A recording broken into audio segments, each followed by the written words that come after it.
Nabi Lut merupakan anak saudara laki-laki dari Nabi Ibrahim. Ayah Nabi Lut bernama Hasan bin Tareh merupakan saudara sekandung dari Nabi Ibrahim. Namanya disebutkan sebanyak 27 kali di dalam Al-Quran. Nabi Lut masih memiliki ikatan saudara dengan Nabi Ibrahim. Lebih tepatnya ia adalah keponakan dari Nabi Ibrahim. Saat berdakwah kepada kaumnya di kota Sodom, Nabi Lut mendapatkan banyak tentangan. Masyarakat di kota Sodom adalah masyarakat yang rendah moralnya dan rusak akhlaknya. Masyarakat Sodom tidak mempunyai pegangan agama atau nilai kemanusiaan yang beradab. Dengan alasan itulah Nabi Lut diutus oleh Allah untuk meluruskan kelakuan serta akhlak umatnya itu. Pada waktu itu, kaum Sodom setiap harinya melakukan hal-hal yang bertentangan dengan perintah Allah Subhanahu wa Ta'ala. Masyarakat Sodom adalah masyarakat yang rendah paras moralnya dan rusak akhlak. Masyarakat Sodom tidak mempunyai pegangan agama atau nilai kemanusiaan yang beradab. Maksiat dan kemungkaran bermaharajalela dalam pergaulan hidup mereka. Pencurian dan perampasan harta milik merupakan kejadian hari-hari di mana yang kuat menjadi kuasa sedang yang lemah menjadi korban penindasan dan perlakuan sewenang-wenang. Maksiat yang paling menonjol yang menjadi ciri khas hidup mereka adalah perbuatan suka sesama jenis di kalangan lelakinya dan di kalangan wanitanya. Dua-dua jenis kemungkaran ini begitu bermaharajalela dalam masyarakat sehingga ia merupakan suatu kebudayaan bagi kaum Sodom. Seorang pendatang yang masuk ke Sodom tidak akan selamat dari diganggu oleh mereka. Jika ia membawa barang-barang yang berharga, maka dirampaslah barang-barangnya. Jika ia melawan atau menolak menyerahkannya, maka nyawanya tidak akan selamat. Akan tetapi, jika pendatang itu seorang lelaki yang bermuka tampan dan berparas elok, maka ia akan menjadi rebutan di antara mereka dan akan menjadi korban perbuatan keji lelakinya. Dan sebaliknya, jika si pendatang itu seorang perempuan muda, maka ia menjadi mangsa bagi pihak wanitanya pula. Kelakuan para masyarakat Sodom ini diabadikan di dalam Al-Quran. Mengapa kamu mendatangi jenis lelaki di antara manusia, dan kamu tinggalkan istri-istri yang dijadikan oleh Tuhanmu untukmu? Bahkan kamu adalah orang-orang yang melampaui batas. Surat Asy-Syu'ara. Berkali-kali Nabi Lut menyerukan kepada mereka untuk meninggalkan kebudayaan menyimpang mereka. Namun karena sudah terlanjur hancur moral masyarakat di sana, mereka pun tidak mau mendengar perkataan Nabi Lut. Hanya sebagian kecil saja yang mau mengikuti ajaran Nabi Lut. Demikianlah, Nabi Lut melaksanakan dakwahnya sesuai dengan tugas risalahnya. Ia tidak henti-henti menggunakan setiap kesempatan dan dalam tiap pertemuan dengan kaumnya, secara berkelompok atau perorangan mengajak agar mereka beriman dan percaya kepada Allah dan menyembahnya. Diajaknya kaumnya untuk melakukan amal saleh dan meninggalkan perbuatan maksiat dan mungkar. Akan tetapi keruntuhan moral dan kerusakan akhlak telah mendarah daging di dalam pergaulan sosial mereka dan pengaruh hawa nafsu serta bujukan setan sudah begitu kuat dan menguasai tindak tanduk mereka. Dakwah dan ajakan Nabi Lut yang dilaksanakan dengan kesabaran dan ketekunan tidak mendapat tempat di dalam hati dan pikiran mereka dan berlalu begitu saja masuk telinga kanan keluar telinga kiri. Telinga-telinga mereka sudah menjadi tuli terhadap ajaran-ajaran Nabi Lut, sedang hati dan pikiran mereka sudah tersumbat rapat dengan ajaran-ajaran setan dan iblis. Hingga pada suatu saat, kaumnya merasa kesal dengan Nabi Lut yang selalu berdakwah dan mengingatkan mereka. Mereka pun kemudian meminta Nabi Lut untuk menghentikan dakwahnya dan mengusir ia beserta keluarganya dan pengikutnya untuk pergi dari kota Sodom. Nabi Lut merasa bahwa berdakwah kepada mereka yang sudah runtuh, akhlak dan moralnya adalah perbuatan yang sia-sia, sehingga ia meminta kepada Allah Subhanahu wa Ta'ala untuk dijatuhkan azab kepada para kaumnya itu. Permohonan Nabi Lut dan doanya diperkenankan dan dikabulkan oleh Allah. Dikirimkanlah kepadanya 3 orang malaikat yang menyamar sebagai manusia biasa.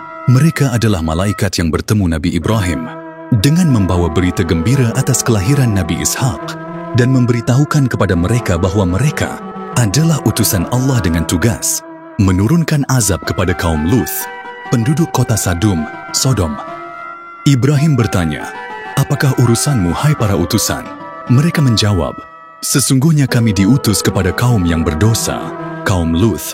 agar kami timpakan kepada mereka batu-batu dari tanah yang ditandai di sisi Tuhanmu untuk membinasakan orang-orang yang melampaui batas. Surat Adz-Dzariyat.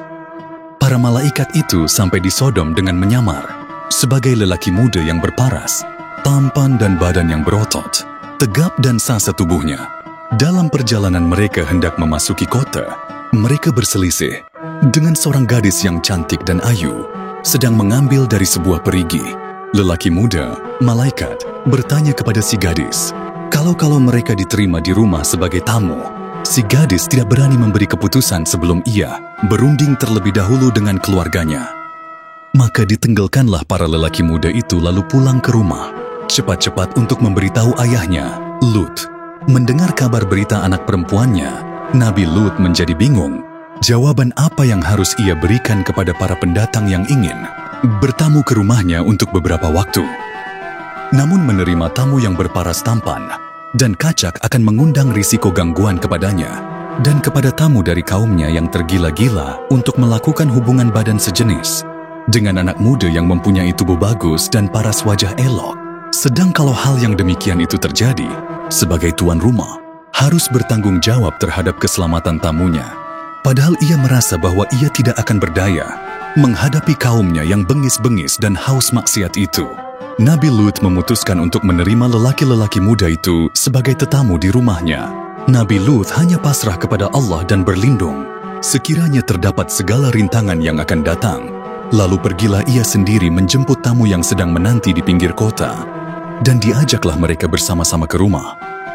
Ketika itu, kota Sodom sudah diliputi kegelapan dan manusianya sudah nyenyak tidur di rumah masing-masing.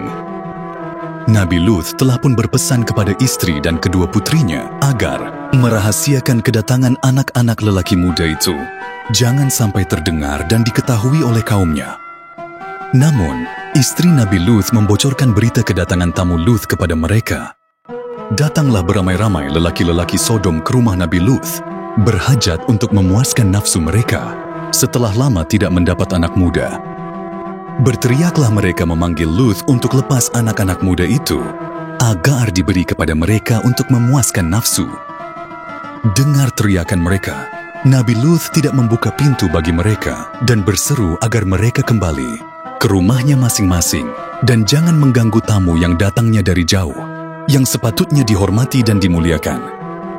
Mereka diberi nasihat agar meninggalkan perbuatan kebiasaan mereka yang keji itu, perbuatan mereka yang bertentangan dengan fitrah manusia dan kodrat alam di mana Allah telah menciptakan manusia berpasangan antara lelaki dengan perempuan untuk menjaga kelangsungan perkembangan umat manusia sebagai makhluk yang termulia di atas bumi.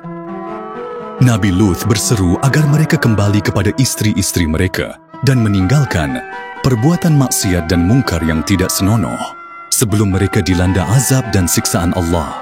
Seruan dan nasihat-nasihat Nabi Lut tidak dihiraukan dan dipedulikan. Mereka bahkan mendesak akan mendobrak pintu rumahnya dengan paksa dan kekerasan jika pintu tidak dibuka dengan sukarela. Merasa dirinya sudah tidak berdaya untuk menahan arus orang-orang lelaki, kaumnya itu yang akan memaksakan kehendaknya dengan kekerasan. Berkatalah Nabi Lut secara terus terang kepada para tamunya, "Sesungguhnya aku tidak berdaya lagi menahan orang-orang itu menyerbu ke dalam. Aku tidak memiliki senjata dan kekuatan fisik yang dapat menolak kekerasan mereka.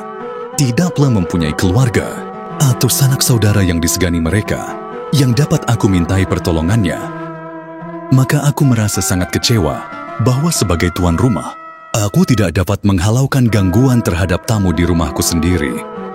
Mendengar keluh resah Nabi Lut, lantas anak-anak muda itu memberitahu hal yang sebenarnya. Mereka adalah malaikat-malaikat yang menyamar sebagai manusia yang diutus oleh Allah untuk menurunkan azab dan siksa atas rakyatnya karena segala kemungkaran dan kemaksiat yang keji dan kotor. Para utusan, malaikat berkata, "Hai Lut, sesungguhnya kami adalah utusan-utusan Tuhanmu. Sekali-sekali mereka tidak akan dapat mengganggu kamu." Malaikat-malaikat itu menyuruh Nabi Lut membuka pintu rumahnya seluas mungkin agar dapat memberi kesempatan bagi orang-orang yang hauskan dengan lelaki itu masuk. Namun malangnya, apabila pintu dibuka, dan para penyerbu memijakan kaki untuk masuk. Tiba-tiba gelaplah pandangan mereka dan tidak dapat melihat sesuatu. Malaikat-malaikat tadi telah membutakan mata mereka. Lalu diusap-usap dan digosok-gosok mata mereka. Ternyata mereka sudah menjadi buta, dan sesungguhnya mereka telah membujuknya agar menyerahkan tamunya kepada mereka. Lalu kami butakan mata mereka, maka rasakanlah azabku dan ancaman-ancamanku. Dan sesungguhnya pada esok harinya mereka ditimpa azab yang kekal. Turunnya azab Allah kepada kaum Sodom. Para tamu atau malaikat itu berseru dan meminta agar Nabi Luth meninggalkan perkampungan itu bersama keluarga yang ia sayangin, karena azab dari Allah telah tiba, waktunya untuk ditimpakan. Nabi Luth dan keluarganya diberi pesan oleh malaikat dalam perjalanan keluar dari Sodom, tidak menengok ke belakang. Pergilah dengan membawa keluarga dan pengikut-pengikut kamu di akhir malam, dan janganlah ada seorang pun di antara kalian yang tertinggal, kecuali istrimu. Sesungguhnya dia akan ditimpa azab yang menimpa mereka, karena sesungguhnya saat jatuhnya azab kepada mereka adalah di waktu subuh. Bukankah subuh itu sudah dekat? Nabi Lut keluar dari rumahnya selepas tengah malam bersama keluarganya, terdiri dari seorang istri dan 2 putrinya.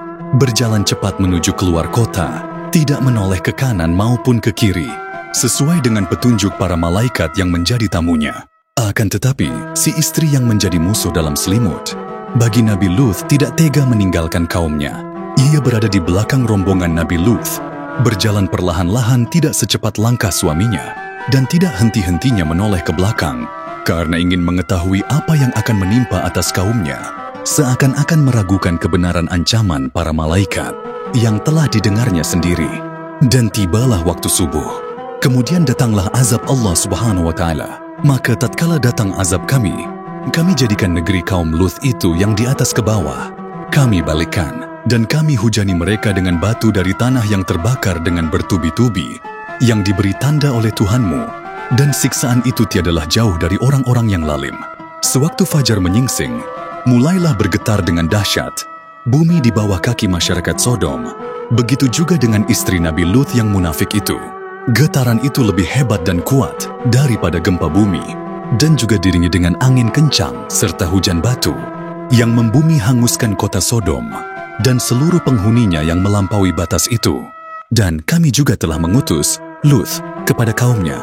Ingatlah tatkala dia berkata kepada mereka, "Mengapa kamu mengerjakan perbuatan fahisyah, keji itu, yang belum pernah dikerjakan oleh seorang pun di dunia ini sebelummu? Sesungguhnya kamu mendatangi lelaki untuk melepaskan nafsumu kepada mereka, bukan kepada wanita. Malah kamu ini adalah kaum yang melampaui batas." Jawab kaumnya tidak lain hanya mengatakan, "Usirlah mereka, Luth dan pengikut-pengikutnya, dari kotamu ini. Sesungguhnya mereka adalah orang-orang yang berpura-pura menyucikan diri." Kemudian kami selamatkan dia dan pengikut-pengikutnya yang beriman, kecuali istrinya, istri Nabi Lut. Dia termasuk orang-orang yang tertinggal, dibinasakan, dan kami turunkan kepada mereka hujan batu. Maka perhatikanlah bagaimana kesudahan orang-orang yang berdosa itu. Itulah azab yang sepantasnya ditimpakan kepada orang-orang yang sesat, yang sudah diperingatkan oleh Nabi, utusan Allah yang Maha Mengetahui, namun mereka tetap tidak mau mendengarkan.